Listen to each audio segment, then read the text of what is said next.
मान लीजिए पिछली बार 2019 से 24 तक उस समय भी मुंडाओं को नहीं रखा, तब कोई सवाल नहीं उठा। लेकिन अभी सवाल क्यों उठ रहा है? सवाल इसलिए उठ रहा है तो जब आप दावा कर रहे हैं कि यह अबुआ सरकार है तो अबुआ सरकार दिखना चाहिए। इतना बड़ा करिश्मा कर पाए तो उसके पीछे कौन सा फोर्स था? वही अबुआ दिसुम अबुआ राइज, मतलब हमारा इलाका में हम शासन करेंगे। इसको मैं बोलता हूँ कि आप खेलने के लिए मैदान में उतरे और आपने विपक्षी पार्टी को पेनल्टी स्ट्रोक दे दिया। तो अगर आप पेनल्टी स्ट्रोक से आप शुरू करेंगे तो आप क्या कर लेंगे? तो मुझे उम्मीद है कि माननीय मुख्यमंत्री हेमंत सोरेन और जो कि मैडम कल्पना सोरेन बहुत सुलझी हुई है, तो इस सब चीज़ों को उनको जल्द से जल्द इसका निराकरण करना चाहिए। हम हमेशा विपक्ष की भूमिका में रहते हैं। जहां सरकार अच्छा करेगी वहां हम सरकार को मतलब पीठ भी थपथपाएंगे, लेकिन जहां गलत करेगी सरकार या पार्टियां आवाज भी उठाएंगी। नमस्कार, जोहार, मैं हूं देवेंद्र कुमार। आप देखना शुरू कर चुके हैं भारत मित्र। दोस्तों, तमाम चुनावी सर्वेक्षणों के दावे प्रति दावे के बीच हेमंत सरकार की जोरदार वापसी हुई है। यह जोरदार वापसी कितनी मजबूत है, इसे समझना हो तो इससे समझा जा सकता है कि 1952 के बाद पहली बार किसी झारखंड नामधारी पार्टी ने 34 का आंकड़ा तक पहुंचने में सफलता प्राप्त की है। आपको बता दें कि भारत की आज़ादी के बाद पहले विधानसभा चुनाव में जब संयुक्त बिहार हुआ करता था, झारखंड और बिहार एक ही हिस्सा था, तब के विधानसभा चुनाव में जयपाल सिंह मुंडा के नेतृत्व में झारखंड पार्टी ने पहली बार 34 का आंकड़ा प्राप्त किया था और बिहार विधानसभा में विपक्ष की भूमिका में आई थी।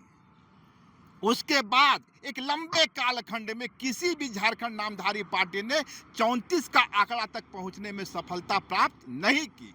लेकिन इस बार हेमंत सोरेन की सरकार ने, हेमंत सोरेन की 4.0 की सरकार ने 34 का आंकड़ा प्राप्त कर यह साबित कर दिया कि जो चुनावी सर्वेक्षणों में दावे किए जा रहे थे वह धरातल के विपरीत थे। शायद हम जैसे पत्रकारों ने या चुनावी रणनीति का सर्वेक्षणों में झारखंड की जमीन पर जो लहर चल रही थी, जो कल्पना सोरेन के नेतृत्व में एक सुनामी चलती हुई दिख रही थी, उसे समझने में भूल कर दी।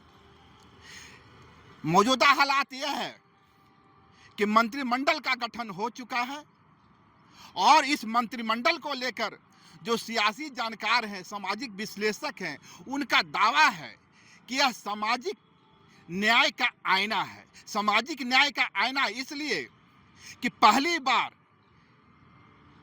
झारखंड में यदि सीएम को भी जोड़ दें तो 5 विधायक आदिवासी समूह से हैं। लेकिन इन 5 विधायकों की मौजूदगी के बावजूद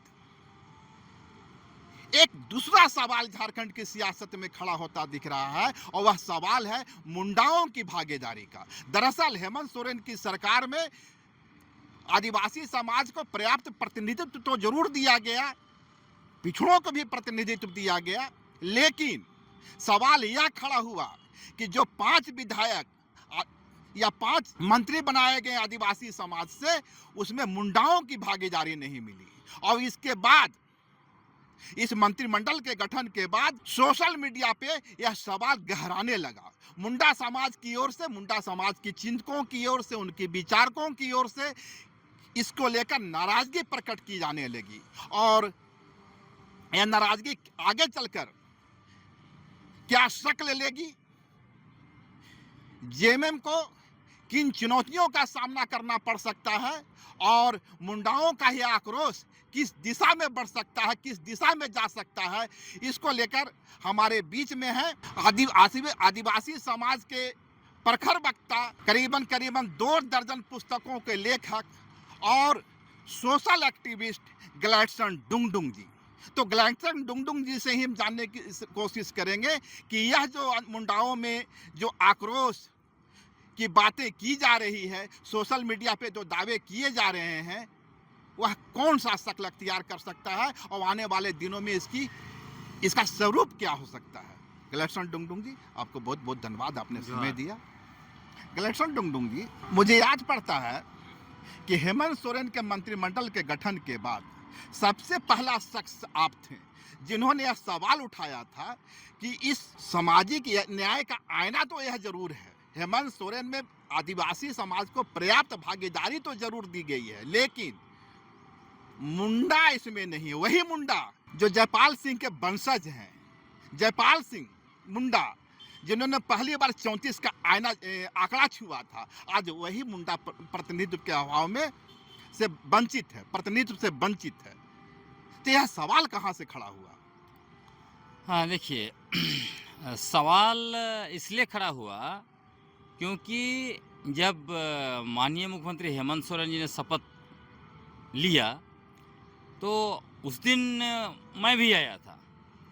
मैंने मंच में देखा, मंच में लिखा हुआ था अबुआ सरकार, और उससे पहले भी जब उन्होंने लोगों को आमंत्रित किया अखबारों के द्वारा, विज्ञापन के द्वारा, उसमें लिखा कि अबुआ सरकार। तो जब आप दावा कर रहे हैं कि यह अबुआ सरकार है तो अबुआ सरकार दिखना चाहिए, क्योंकि अबुआ सरकार का जो ये एक तरह से नैरेटिव आया वो कहाँ से आया? अबुआ सरकार का नैरेटिव आया, मुंडाओं का जो स्लोगन है अबुआ दिसुम अबुआ राइज। तो ये अबुआ दिसुम अबुआ राइज का नारा किसने दिया सबसे पहले? तो अमूमन यह आपको पढ़ने को मिलेगा, या आज भी आप गांव देहात में जाएंगे, खासकर मुंडा इलाके में, तो आपको यह सुनाई पड़ेगा कि मुंडाओं का नारा था अबुआ हतुरे अबुआ राइज। और जब आंदोलन निरंतर होता रहा, धरती आबा बिरसा मुंडा से पहले कई आंदोलन हुए। एक बार 14,000 मुंडाओं ने ब्रिटिश हुकूमत को लिखा, एक बार 12,000 मुंडाओं ने लिखा। वो लोग निरंतर दावा कर रहे थे कि ये छोटानागपुर जो है हमारा है, मुंडाओं का है। अगर मुंडाओं का नहीं है तो किसी का भी नहीं है, कोई दावा नहीं कर सकता है। और उसके बाद ही जो है कि इधर धरती आबा बिरसा मुंडा का मूवमेंट होता है, और धरती आबा का जब उलगुलान हुआ, जिसको बिरसा उलगुलान के रूप में जानते हैं हम लोग, तो उस उलगुलान का मूल नारा बना अबुआ दिसुम अबुआ राइज। और जब झारखंड अलग राज्य मूवमेंट शुरू हुआ आपको 40 के दशक में, तो उस समय में जब मरंगम के जयपाल से मुंडा आदिवासी महासभा का उनको जब अध्यक्ष बनाया गया, तब उन्होंने अबुआ दिसुम अबुआ राइज नारा को ही झारखंड मूवमेंट का मूल नारा बनाया। और उसी के बाद जो आदिवासी महासभा जो था झारखंड पार्टी में कन्वर्ट हो जाता है, और मूवमेंट इतना ज़्यादा हो जाता है। आप कल्पना कीजिए कि उस समय में आज़ादी का लड़ाई का मूवमेंट था। उस समय में नेहरू, उसके साथ गांधी, फिर गांधी तो खैर बाद में नहीं रहे, लेकिन भीमराव अंबेडकर से लेकर जितने बड़े, वल्लभ भाई पटेल, सारे लोग हैं। उस समय में जो है कि जयपाल से मुंडा झारखंड पार्टी के दम पर, सोचिए कि पूरा जो है कि स्वर्णों का जो वर्चस्व था उसको तोड़ के सीधे जो है कि 34 सीट जीत जाते हैं, बिहार विधानसभा में बैठ जाते हैं विपक्ष में। इतना बड़ा करिश्मा कर पाए, तो उसके पीछे कौन सा फोर्स था? वही अबुआ दिसुम अबुआ राइज, मतलब हमारा इलाका में हम शासन करेंगे। तो उस नारा के बदौलत जो है कि झारखंड मूवमेंट इतना बड़ा हुआ। और यदि कांग्रेस ने धोखा नहीं दिया हुआ होता मारंगम के जयपाल सिंह मुंडा को, तो तब ही झारखंड बन चुका होता। अबुआ दिसुम अबुआ राइज का नारा के बदौलत झारखंड अलग राज्य का निर्माण हो चुका होता, लेकिन कांग्रेस ने धोखा दिया, इसलिए नहीं हुआ। लेकिन वो मूवमेंट गया। उसके बाद बहुत बाद में 90 के दशक में ये दिसुम गुरु शिबू सोरेन आए, फिर और दूसरे लोग भी आए, उसके बाद फिर मूवमेंट आगे बढ़ा, है ना। तो कुल मिलाकर आप देखिए, इसमें अगर पूरा यात्रा को देखेंगे, मुंडाओं का योगदान, झारखंड अलग राज्य का आंदोलन मुंडाओं ने शुरू किया। झारखंड अलग राज्य आंदोलन में किन बड़े लोगों का योगदान था? धरती आबा तो थे ही थे, अबुआ दिसुम अबुआ राइज का नारा उनका ही है। लेकिन मरंगम के जयपाल सिंह मुंडा, उसके बाद देखिए एनी होरो ने ग्रेटर झारखंड की परिकल्पना किया और वो मैप भी बनाया। उसके बाद तीसरे बड़े विद्वान आते हैं जो डॉक्टर रामदयाल मुंडा, जिन्होंने बाद के दिनों में झारखंड मूवमेंट को एक तरह से बौद्धिकता के रूप में सपोर्ट किया, उसको लीड किया। तो आप समझ लीजिए कि उसके अलावा कितने लोग अपना आंदोलन में अपना सब कुछ निछावर कर दिया, वो तो अलग बात है, लेकिन जो बड़े नाम दिखते हैं। तो जब इतने बड़े बड़े लोगों का योगदान है, और आपने मान लीजिए पिछली बार 2019 से 24 तक उस समय भी मुंडाओं को नहीं रखा, तब कोई सवाल नहीं उठा। लेकिन अभी सवाल क्यों उठ रहा है? सवाल इसलिए उठ रहा है कि ये जो मुंडा दिसुम, ऐसे तो लोग दावा यह भी कर रहे हैं कि मतलब 6 मुंडा एमएलए जीत के आए हैं, क्योंकि वो पुटका वाले संजीव सरदार को भी गिन रहे हैं। लेकिन मुझे लगता है वो उसमें बहुत मतलब लोगों का कहना है कि हमारा बेटी रोटी का रिश्ता है, मुंडाओं का बहुत क्लोज है, इसलिए वो उनको भी गिना जाना चाहिए। ये उनका आर्गुमेंट है। लेकिन मैं देखता हूँ, क्या संजीव सरदार को मंत्री बना दिया गया होता तो मुंडा दिसुम में आवाज नहीं उठता? तो भी तो आक्रोश उठता ही। स्वीकार कर लेते। हाँ, इसीलिए मैं कर रहा हूँ। इसलिए यदि अगर हम मुंडा दिसुम को देखें तो मुंडा दिसुम से 5 विधायक जीत कर आए हैं। उसमें कौन कौन? उलगुलान का मूल धरती खूंटी। अब खूंटी से जो है कि राम सूर्य मुंडा, उसके बाद आगे इधर अगर बढ़िएगा बाएं तरफ तो तमाड़ से जो है विकास सिंह मुंडा आए हैं। उसके बाद आप चले जाइए इधर खूंटी से राइट साइड में आपका ये तोरपा से जो है आपका सुदीप गुड़िया। उसके बाद उससे थोड़ा सा और आगे जाएंगे तो वो भी मुंडा दिसुम का कुछ इलाका जरूर उसमें पड़ता है, मुंडा लोग भी है उसमें। सिसई जीगा सुसरन मुंडा। उसके बाद खूंटी से और उधर आप दक्षिण की ओर जाइए तो उधर कोलेबिरा सट जाता है, बानो मिला के, तो वहाँ पे जो है विक्सल कौन गाड़ी। तो ये जो मुंडा दिस्सू में जब 5 मतलब मुंडा विधायक वहाँ से जीत के आए हैं तो उनका हक बनता है, उनको मिलना ही चाहिए था। और मैं ये देख रहा हूँ कि झारखंड मुक्ति मोर्चा जिस तरह से उन्होंने संताल परगना को गढ़ बनाया, वो तो गढ़ ही है दिसुम गुरु शिबू सोरेन की वजह से। उसके बाद कोल्हान की ओर बढ़े, कोल्हान उनका गढ़ बन गया। अब ये छोटानागपुर, दक्षिण छोटानागपुर को भी अपना गढ़ बनाना चाहते हैं। तो अब आप अगर आपका प्लानिंग है अगला 10-20 साल यहाँ राजनीति करने की और आप ऐसे शुरुआत करेंगे, इसको मैं बोलता हूँ कि आप खेलने के लिए मैदान में उतरे और आपने विपक्षी पार्टी को पेनल्टी स्ट्रोक दे दिया। तो अगर आप पेनल्टी स्ट्रोक से आप शुरू करेंगे तो आप क्या कर लेंगे? तो इसमें बहुत गंभीरता के साथ सोचना चाहिए, क्योंकि मैंने जेएमएम के प्रवक्ताओं को भी सुना है, वो भी इसको बहुत गंभीरता से ले नहीं रहे हैं। तो मुझे उम्मीद है कि माननीय मुख्यमंत्री हेमंत सोरेन और जो कि मैडम कल्पना सोरेन बहुत सुलझी हुई है, तो इस सब चीज़ों को उनको जल्द से जल्द इसका निराकरण करना चाहिए। क्योंकि सोशल मीडिया अगर आप देखेंगे, जितना मुंडा ग्रुप है उसमें आप देखिए कितना भयानक आक्रोश चल रहा है। और यह ख़त्म हो जाएगा ऐसा नहीं है कि अभी ठीक है, आग अभी जल रहा है, ये अपने आप ठीक हो जाएगा, ये नहीं होने वाला है। मैं देख रहा था चुनाव के दरमियान जब प्रत्याशियों की घोषणा हो रही थी तो खूंटी के लिए जेएमएम ने सुदीप जो अपना प्रत्याशी का ऐलान किया था, आपने उसकी खिलाफत की थी और उसके बाद झामू को अपना प्रत्याशी बदलना पड़ा था और जो मौजूदा विधायक हैं, क्या नाम हुआ उनका, राम सूर्य मुंडा को टिकट दी गई। तो जब उस समय आपकी आवाज को सुनी गई, एक आदिवासी बुद्धिजीवी के नाते आपकी आवाज को जेएमएम ने तरजीह दी, तो आखिर क्या कारण है कि मंत्रिमंडल गठन में के समय आपकी जो यह भावना है और मुंडा समाज की जो जनाकांक्षा है उसकी उपेक्षा की गई? और यदि उपेक्षा की गई है तो आप आने वाले दिनों में जो खूंटी और खूंटी के सटे हुए तमाम जो मुंडा बाहुल एरिया है उसकी राजनीति को किस तरह बदलते हुए देखते हैं? देखिए, जैसे आपने कहा कि खासकर स्नेहलता कंडुलना का बात है, उसका मैंने विरोध किया। देखिए, उसको कुछ लोगों ने उसको नकारात्मक तरीके से भी दिखाया, मुझे कहा ये जो है कि महिला विरोधी है वगैरह वगैरह, लोगों का नैरेटिव चलते रहता है। लेकिन देखिए, उसमें कोई एक महिला का विरोध करने का या किसी महिला अधिकार छीनने का, ये सब नैरेटिव लोगों ने बनाए, वो बकवास है। मैंने कभी उसका विरोध नहीं किया। मैं किस लेवल पर, मैंने वो आदिवासी समाज का रिप्रेजेंटेशन की बात की, क्योंकि जो आरक्षित सीट जो हैं वो इसलिए नहीं दिया गया है कि कोई व्यक्ति मतलब कोई दूसरा समाज में गया या कुछ किया उसमें उसको सर्व करेगा। हाँ, अगर उस लेवल पर विरोध करता तो लोग नौकरी करें आरक्षित सीटों में और फिर दूसरे समाज में शादी करें तो उसका भी मैंने विरोध करता। लेकिन मैंने ऐसे तो किया नहीं। आज की तारीख में आज अगर देखेंगे आज देखेंगे आप, तो आज मैंने और फिर से एक नया चीज़ बोला है। नया चीज़ क्या है? क्योंकि कुछ आदिवासी विधायक, नाम नहीं लूँगा, लेकिन उन्होंने ये कहा कि मतलब हम लोग जो है 11 या 12 ईसाई विधायक जीत के आए हैं, इसलिए हम लोगों को 2 सीट मिलना चाहिए मंत्रिमंडल में। उसका भी मैंने विरोध किया। आप आरक्षित सीट से जीते हैं, अगर आप खुद को आदिवासी नहीं मानते हैं तो इसका मतलब आपको रिजाइन करना चाहिए और आपको जनरल सीट से जनरल सीट चुनाव लड़ना चाहिए। आप दोनों नहीं दावा कर सकते, क्योंकि चूंकि ईसाई होने का दावा और आदिवासी होने का दावा। मैं इसलिए कर रहा हूँ क्योंकि जो आरक्षण मिला इसमें समझना पड़ेगा। अगर आप आर्टिकल 341 देखेंगे तो वो जो मिला है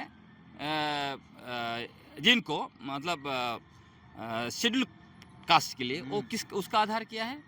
उसका आधार जो है वो धर्म है। लेकिन जो आदिवासियों को जो मिला है उसका आधार धर्म नहीं है, उसका आधार नस्ल है। इसलिए मैंने कहा है कि आप एक तरफ नस्ल के आधार पर एसटी रिजर्व सीट से चुनाव जीतेंगे, दूसरा तरफ आप दावा करेंगे कि हमें जो है हम चूंकि फलाना धर्म में हैं इसलिए हम और इतना उस धर्म को मानने वाले विधायक बन गए, इसलिए हमें जो है कि इतना लोगों को मंत्रिमंडल में जगह चाहिए। ये बकवास नहीं चलेगा। इसलिए मैंने कहा कि अगर आपको ऐसा लगता है आप आदिवासी होने के बजाय आप किसी और चीज़ पर दावा कर रहे हैं, इसका मतलब आपको जनरल सीट से चुनाव लड़ना चाहिए। जो आपका जो सवाल था कि मेरी बात सरकार ने मानी थी लेकिन अभी क्यों नहीं मान रहा है, ये उनकी बात है। देखिए ये सवाल इसलिए बनता है कि आदिवासी समाज में एक आपका प्रखर वक्ता माना जाता है, एक ट्राइबल इंटेलेक्चुअल के रूप में पूरे सूबे झारखंड में आपकी एक महत्वपूर्ण मजबूत पहचान रही है। और चाहे अनचाहे जो यहाँ की झारखंड नामधारी पार्टियां हैं वो आपके विचारों को तवज्जो देती है। हाँ बिल्कुल, वो देखा गया है कि अभी खासकर जब चुनाव का परिणाम आया था उसके बाद सीएम से बुलाहट आया था, हम लोग हमारी टीम गई भी थी, हमने सुझाव भी दिया था। उसकी वजह से कुछ लोग गलत तरीके से कोई इंटरप्रेट भी किया, ये जो है कि इनके सपोर्टर हैं फलाना। देखिए मेरा काम क्या है, एक एक्टिविस्ट, लेखक, आप प्रखर वक्ता बोल दीजिए, बुद्धिजीवी बोल दीजिए, जो भी आप नाम दीजिए उसका, लेकिन हम जो भूमिका में हैं हम हमेशा विपक्ष की भूमिका में रहते हैं। जहां सरकार अच्छा करेगी वहां हम सरकार को मतलब पीठ भी थपथपाएंगे, लेकिन जहां गलत करेगी सरकार या पार्टियां आवाज़ भी उठाएंगे। एक ज़माने में शायद आपको मालूम है कि नहीं, जब कांग्रेस सत्ता में थी उन्होंने ऑपरेशन ग्रीन हंट लाया और कितने निर्दोष आदिवासियों की हत्या करवाई गई। उस समय मैंने 2 बड़े पुस्तकें लिखे, उनकी जमकर आलोचना की। अभी जब बीजेपी सत्ता में है, जब उनका आलोचना करता हूँ तो उनको कोई लोग बोलता है ये कांग्रेस का आदमी है, फलाना का आदमी। तो बिल्कुल मैं इसलिए ये बात कर रहा हूँ, अभी भी लोग कह रहे हैं, मेरा स्पष्ट मत है, हम जहाँ पे गड़बड़ी होगी हमारा काम है बौद्धिक स्तर पर लोगों को बताना, उनको आइडियोलॉजिकली सपोर्ट करना, आइडियोलॉजिकली चीज़ों को ठीक ठाक करना, और जो सरकार की नीतिगत चीज़ें हैं जहाँ पे गड़बड़ी हो रही है वहाँ पे हस्तक्षेप करना। तो क्या हम माने कि गलेटन डुंगडुंग आने वाले दिनों में भी मुंडा समाज की आवाज़ बनकर सामने आएंगे? मैं लार्जली आदिवासी समाज का जो मैं दावा नहीं करता हूँ मैं कोई समाज का आवाज़ हूँ वगैरह। मैं अपना देखता हूँ कि पिछले 20 साल का खासकर झारखंड का मेरा काम का अनुभव है। मैं देखता हूँ कि इतने सारे आदिवासी आज देखेंगे तो 30 आदिवासी विधायक हैं, मंत्री, मुख्यमंत्री, सबको गिनेंगे तो 30 आदिवासी विधायक, 5 आदिवासी सांसद, कितने retire IAS, IPS, doctors, engineers, बड़े बड़े एकेडमिशियन कितने बैठे पड़े हैं। उसके बावजूद आप देखेंगे पूरा जो है कि लीडरशिप वैक्यूम समझ में आता है आदिवासी समाज में। आदिवासी समाज बहुत टाइम में डायरेक्शन लेस चल रहा है, कभी गवर्नमेंट डायरेक्शन लेस चल रहा है, पॉलिसी डायरेक्शन सही नहीं है। तो इन सब चीज़ों को देख के मुझे लगा कि एक अपना भूमिका प्ले करना चाहिए। उसमें बहुत सारे लोग मानते हैं कि हाँ मैं बातों को बहुत लिख के, बोल के, काम करके बहुत सारे मुकदमे मैं लड़ता हूँ कोर्ट में, कमीशन में वगैरह। इसलिए एक मान्यता बन गई है कि ये व्यक्ति आदिवासी समाज के लिए लड़ता है। तो जहाँ तक वॉइस बनने के बाद मैं ज़रूर जहाँ ज़रूरत पड़ेगी मैं आवाज़ उठाऊँगा, ये ज़रूरी है। हाल के दिनों में आपके द्वारा एक आदिवासी इंटेलेक्चुअल का एक मंच बनाने की बात हुई है, शायद आपने उसके कुछ टर्म दिया है, क्या टर्म था उसका? आदिवासी थिंक टैंक। आदिवासी थिंक टैंक। तो क्या आदिवासी थिंक टैंक के अंदर भी मुंडाओं की जो भागीदारी नहीं हुई है, इसको लेकर भी विचार या विमर्श चल रहा है? हाँ बिल्कुल, वो हम लोग हर एक मुद्दा पर वहाँ पर बात कर रहे हैं। अभी चूंकि ये एक छोटा बेबी है एक तरह से, उसको हम लोग थोड़ा थोड़ा छोटा ग्रुप फिर बड़ा ग्रुप कर करके सारे चीज़ों को हम लोग लेके आएंगे और आने वाले समय में आपको बहुत कुछ चीज़ें दिखाई देगी। जहाँ पे मैंने कहा आइडियोलॉजिकल इंटरवेंशन की बात है, वहाँ यहाँ पे बौद्धिक आंदोलन खड़ा करने की बात है, जहाँ पॉलिसी इंटरवेंशन की बात है, वो सारी चीज़ों पर जो है कि निरंतर हमारा काम जारी रहेगा। और उसमें मुंडाओं का सवाल भी होगा। बिल्कुल बिल्कुल, अगर हिस्सेदारी नहीं मिलेगी तो ये सवाल दबने वाला नहीं है, निरंतर ये चलता रहेगा। क्योंकि अभी हम मुंडा इलाका में भी जा रहे हैं, हर जगह जा रहे हैं, लोग सवाल उठा ही रहे हैं। अभी मैंने धनबाद में एक बहुत बड़ा प्रोग्राम किया, वहाँ लोग बुलाए थे, उसमें भी बहुत सी चीज़ों को लेके समझ रहे हैं। मतलब अभी क्या है, सोशल मीडिया का ज़माना है, इस समय में लोगों के पास हर चीज़ पहुँच रहा है और इसीलिए मैं सतर्क भी कर रहा हूँ माननीय मुख्यमंत्री को, ये झारखंड मुक्ति मोर्चा को। चूँकि देखिए, उनको यह बात समझना पड़ेगा, आप इस इलाके को, संताल परगना ये पूरा झारखंडी आंदोलन का धरती है, उसके बावजूद आप भी आंदोलन, वो भी आंदोलन से ही आए हैं, लेकिन उनको गारंटी किसी समुदाय को नहीं लेना चाहिए। ये सवाल इसलिए भी मैं बार बार पूछ रहा हूँ आपसे कि हालिया दिनों में मुंडाओं का झुकाव, मुंडा जनजाति का झुकाव भाजपा की ओर थोड़ा अधिक था। हालांकि हेमंत सोरेन या जेएमएम जो है वो संथाल में मजबूत दिखाई देती थी, कोल्हान में मजबूत दिखाई देती थी, लेकिन मुंडा जनजाति का जो बाहुल क्षेत्र है वहाँ उसकी पकड़ कमजोर थी। पहली बार वहाँ से 5-5 विधायक गठबंधन के हिस्से जीतने में सफल हुई, बावजूद इससे मुंडाओं की भागीदारी नहीं दी गई। तो क्या यह मान के चल रहा है, जेएमएम के जो थिंक टैंक है, जेएमएम के जो रणनीतिकार हैं, वो मान रहे हैं कि चूंकि मुंडा समुदाय हमारे साथ काफी लंबे अरसे तक साथ नहीं रहा है, हालिया जुड़ा हुआ है, इसलिए इनको इंतजार करना चाहिए मंत्रिमंडल के लिए? अगर वो ऐसा सोच रहे हैं तो गलत सोच रहे हैं। मैं आपको बताना चाहता हूँ कि ये पूरे इलाके दक्षिण छोटानागपुर को आप देखेंगे तो एक समय में ये टोटल कांग्रेस का वोट बैंक थे और कांग्रेस गारंटी लेके चली थी कि ये सदा हमारे वोट बैंक रहेंगे, चाहे कुछ भी कर लो। उन्होंने बड़े बड़े विकास परियोजना लेके आए, आदिवासियों को विस्थापित किया, आदिवासियों को हिस्सेदारी नहीं दी, कोई बड़ा पद पे नहीं बैठाया, ये करते रहे। लेकिन जब आदिवासियों को ये समझ में आया और खासकर जो अब देखिए कि आरएसएस इसी कमजोरी को, कांग्रेस की कमजोरी को पकड़ लिया और वो घुस गया, और घुसने के बाद अंदर अंदर ऐसा काम किया कांग्रेस को पता भी नहीं चला और कांग्रेस उखड़ गई।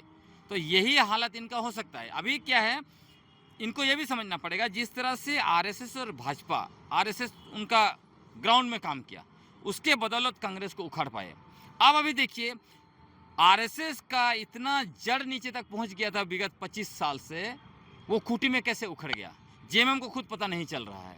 उनको ये समझना पड़ेगा कि जब आरएसएस भी उखड़ सकता है तो आपका तो खूंटा जो है कि गड़ा ही नहीं है, ऊपर में ही है।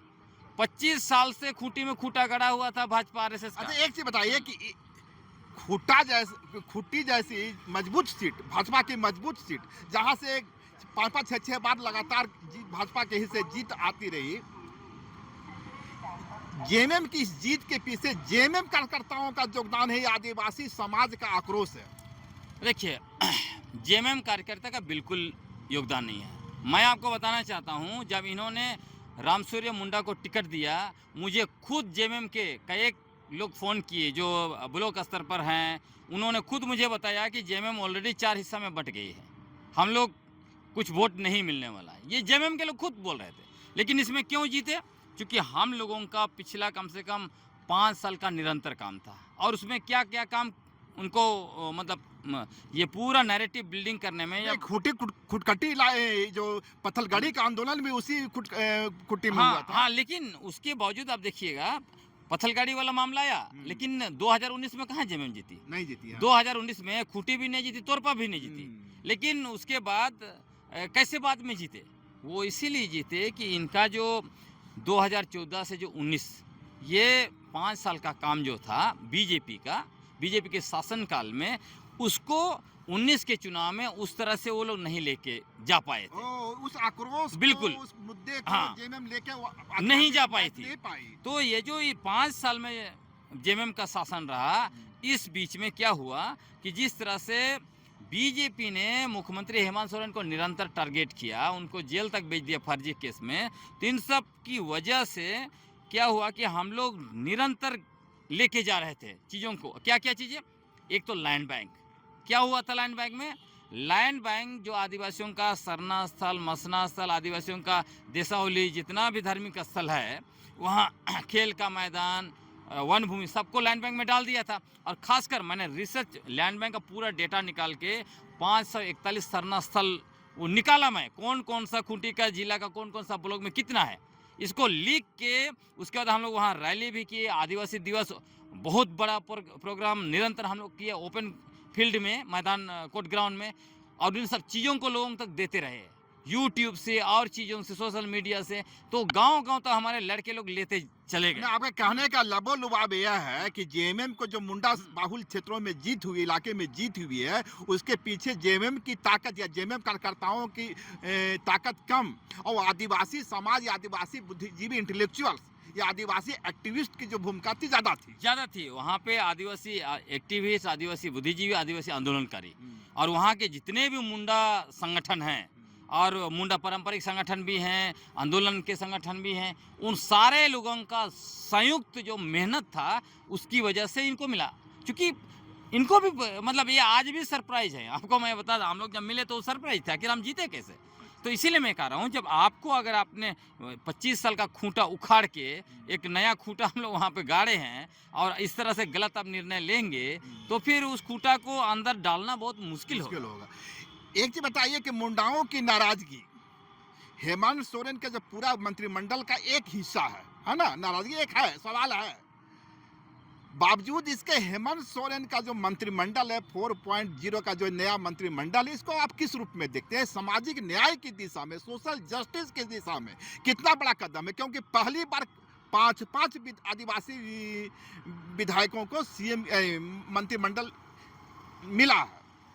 हाँ वो ठीक है, लेकिन उसको आप वो भी देखना पड़ेगा। मतलब जैसे वो हिस्सेदारी की बात करते हैं, खासकर राहुल गांधी, उनका मेन मतलब उनका जो अगर ये नैरेटिव बोलेंगे तो हिस्सेदारी की वो दावा करते हैं। लेकिन अगर कांग्रेस और इनको अलग अलग देखेंगे तो कांग्रेस में देखेंगे तो थोड़ा महिला पुरुष 50-50% उनको दिखाई पड़ता है, वो कुछ है वहाँ थोड़ा सा है। इधर जेएमएम की तरफ मुझे लगता है कि एक भी महिलाओं को नहीं लेना ये बिल्कुल खटक रहा है। उनको बिल्कुल महिलाओं को जगह, हालांकि उनके यहाँ महिला ज़्यादा नहीं जीती हैं, कम से कम जो सविता महतो जीती है ना, तो कम से कम उनको लेना चाहिए था उनको, लेकिन वो नहीं लिए। और खासकर देखिए इसमें बैलेंस कर सकते थे सुदीप्य कुमार, उनको मुझे लगता है कि शायद सेकेंड टर्म में अगर वो रिसफल करेंगे मंत्रिमंडल तो उसमें ले लेते तो मेरे ख्याल से बेहतर होता। उसके जगह पर एक मुंडा को उनको डालना चाहिए था, और जहां महतो डाले हैं एक, वहां पे शायद एक महिला को सविता महतो को डाल देते तो उनकी वहां पे ओबीसी भागीदारी बढ़ जाती। तो मुझे लगता है और थोड़ा सा उनको वर्क करने की जरूरत थी। अल्पसंख्यकों की भागीदारी तो लगभग पर्याप्त रही है। अल्पसंख्यकों की भागीदारी दोनों पार्टी ने 100% दिया है। हाँ, उसमें कोई दो राय नहीं है। तो इसीलिए हम लोग कह रहे हैं कि मतलब आप जो है कि कोई समुदाय को इतना ज़्यादा तवज्जो देते हैं और कोई समुदाय जो आपका जो बेस है उसको आप नेगलेक्ट करते हैं, तो ये गलत हो सकता है। मायावती का असर क्या हुआ? मायावती आज हाशिए पर कैसे चलेगी? एक समय में आपको याद होगा हर जगह मायावती, यूपी में, और यूपी छोड़िए ना, पूरा राष्ट्रीय लेवल पर उनका अस्तित्व ऐसे बना था, उसका स्टैचर ऐसे बना था कि ये दलित लीडर मतलब मायावती। फिर उन्होंने क्या किया? फिर मिश्रा जी आए, मिश्रा जी के द्वारा जो है कि फिर वो सोशल इंजीनियरिंग और ब्ला ब्ला ये सब बकवास शुरू कर दिया और अपना बेस को छोड़ दिया। आज मायावती जो है कि उखड़ गई, अभी उनको आने का कोई चांस ही नहीं है। तो इसीलिए जेएमएम को मुझे लगता है, और माननीय मुख्यमंत्री हेमंत सोरेन को, अगर वो कह रहे हैं कि अगला कम से कम 20 साल की हम राजनीति करना चाहते हैं, तो आप जो है कोल्हान और संथाल परगना आपने ले लिया, छोटानागपुर, और छोटानागपुर में अगर आपको बेस करना है तो मुंडाओं को आपको आधार में, मूल में रखना ही होगा, नहीं तो आप यहाँ पे ज़्यादा दिन तक सर्वाइव नहीं करेंगे। बहुत बहुत धन्यवाद आपका। आपने समय दिया। तो यह थे हमारे बीच गलेशन डुंगडुंग जी। मुंडा समाज की जो नाराज़गी है, मुंडा समाज के सीने में जो आग धधक रहा है, उसको प्रतिध्वनित कर रहे थे, उसे सामने ला रहे थे। आप इसी तरह हमारे वीडियो को देखें, हमारे चैनल को सब्सक्राइब करें। नमस्कार, जोहार।